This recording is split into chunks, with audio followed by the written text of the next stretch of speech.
Magandang hapon po.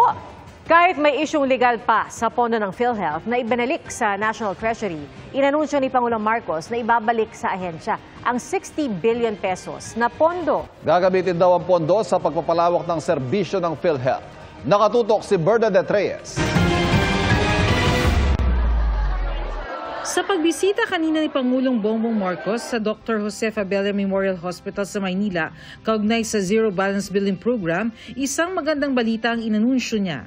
Lahat, yung mga savings natin na bago, na galing sa iba't ibang departamento but mainly from Department of Public Works and Highways, yung 60 billion na yan, ibabalik na natin sa PhilHealth, gagamitin na natin yan para palawakin pa ang serbisyo ng PhilHealth. 2024, inutos ng Department of Finance na ilipat sa National Treasury ang sobrang pondo ng PhilHealth na aabot sa 89.9 billion pesos, alinsunod sa probisyon ng 2024 General Appropriations Act.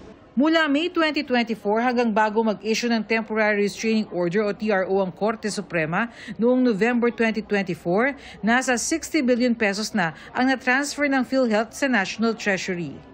Ngayong may babalik na ang 60 billion pesos sa PhilHealth ayon sa kagawaran, makatutulong raw ito para mapalawig nila ang ilang programa at serbisyo, kabilang na ang libreng gamot para sa mahigit 50 medisina at libreng screening para sa ilang uri ng cancer.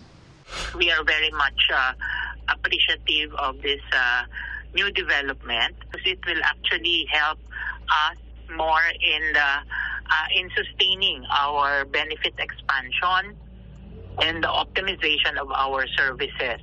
This is also a reflection na kahit paano tayo ay napapagkatiwalaan ng ating gobyerno. Nakakatulong din kasi siyempre pag may ganyan ka, maganda din palalawakin pa.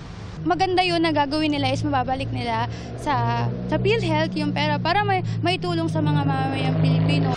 Nakabinbin pa sa Korte Suprema ang petisyon laban sa paglilipat ng pondo. Nitong Abril nang tapusin ng SC ang oral argument ukol dito. Suportado ng Department of Finance ang desisyon ng Pangulo na dagdagan ang pondo ng PhilHealth para sa pagpapalawig ng benepisyo at serbisyo nito. Ang DOF daw ang nagrekomendang ibalik ang 60 billion pesos. Naging factor umano ang pagkakaroon ng fiscal space dahil sa pagpapahinto sa mga flood control project. Para sa GMA Integrated News, Bernadette Reyes, Nakatutok, 24 Oras.